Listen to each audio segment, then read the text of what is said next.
Et voici un nouvel épisode des aventuriers du survivor.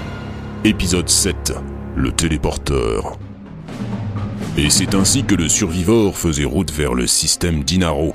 Lentement, très lentement. C'est long.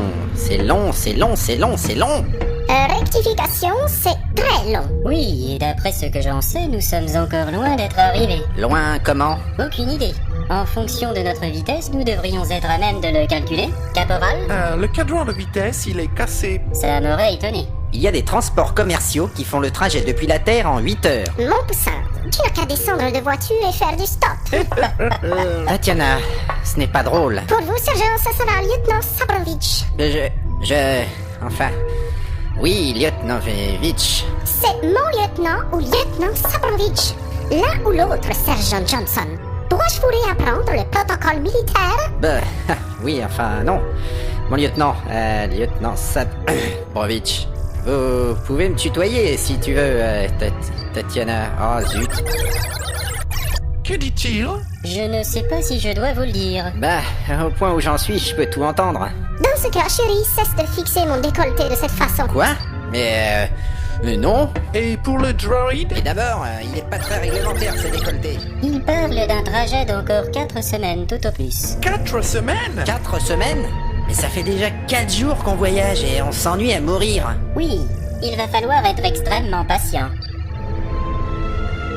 Et ils furent patients, très patients. Bonjour, sergent. Bonjour, fucking machin. Comment allez-vous aujourd'hui? Bien. Vous portez la barbe maintenant? Je n'ai plus de lame de rasoir depuis la semaine dernière. Je n'avais pas prévu de passer tout ce temps dans ce musée volant. Si vous cherchez un rasoir, allez donc voir le capitaine. À ce soir. Ouais, à ce soir. Encore. Très patients. Heureusement que nous ne devons plus sauver le monde. La race humaine aura eu le temps de s'éteindre plusieurs fois avant notre retour. C'est good, ça me laisse un peu de time pour apprendre à piloter le vaisseau. Ou aussi pour apprendre le japonais. Pardon? Les longs lilas de Lily, lit le lin loué à Lola. Tiens, voilà le capitaine. Bonjour, mon capitaine. Bonjour. Toujours avec le fascicule? Ne m'en parlez pas, je deviens fou. Je passe mes journées à lire des phrases stupides qui n'ont aucun sens. Le sergent Johnson et le D6 jouent aux cartes dans la salle de repos si vous voulez vous détendre. Un droïde qui joue aux cartes? Quitte à choisir, je préfère mon fascicule. Oui, ils furent très très patients. 9 de pique. Il dit bataille. Roi de trèfle. As de carreau. Non. Il dit que vous l'avez dans l'os. Ça fait 972 à 8030. Mais tout vient à point à qui sait attendre lorsque Dinaro est enfin à portée. Je ne sais pas, il ne m'inspire pas confiance ce téléporteur. La règle numéro 1, c'est éviter de trop bouger. Faut laisser toujours vos bras courir le long du corps comme ça. Qu'entendez-vous par éviter de trop bouger? Combien de temps dure une téléportation? Pas plus de 4 minutes. Mais ça peut être plus court. Ça dépend de la distance à parcourir. Est-ce que respirer fait partie des mouvements autorisés? 4 minutes, c'est long quand même. Pourquoi cette contrainte? Est-ce dangereux? Pas plus que ça.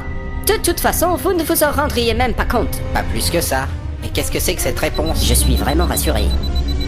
Et cette lumière là, c'est quoi? Hans, qu'êtes-vous en train de faire? Je ne touchez à rien, je vous assure. Mon Dieu, mais qu'est-ce que c'est que cette horreur? Mais c'était pas possible!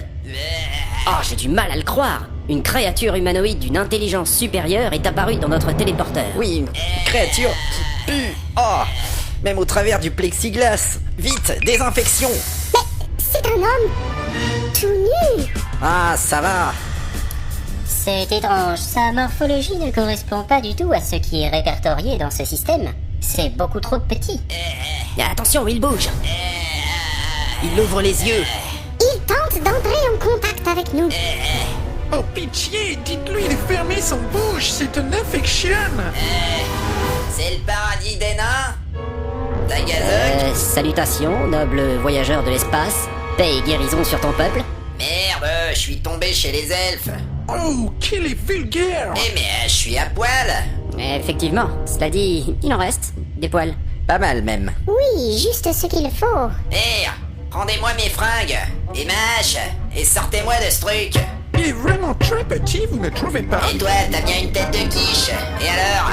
Bon, sortez-moi de là. En tout cas, il n'a pas l'air commode. Allez, ouvrez-moi. Cessez de taper contre le réceptacle, vous voulez bien? Et mon or. R2, rendez-moi mes bourses. Mes bourses. Mais pourquoi nous parle-t-il de ses bourses? J'ai bien l'impression qu'il les a sur lui.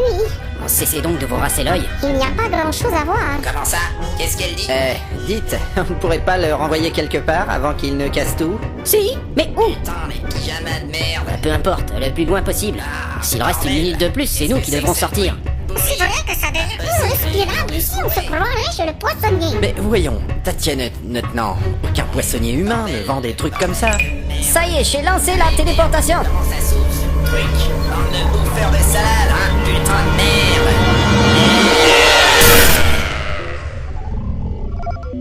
Ouf, il est parti. But where? J'ai demandé une téléportation aléatoire, ça lui fera les pieds. Qui sentait très fort par ailleurs. C'est vrai quoi, on n'entre pas chez les gens comme ça. Qu'ils partent en éclaireur le plus loin possible. En parlant d'éclaireur, qui vient avec moi sur Dinaro?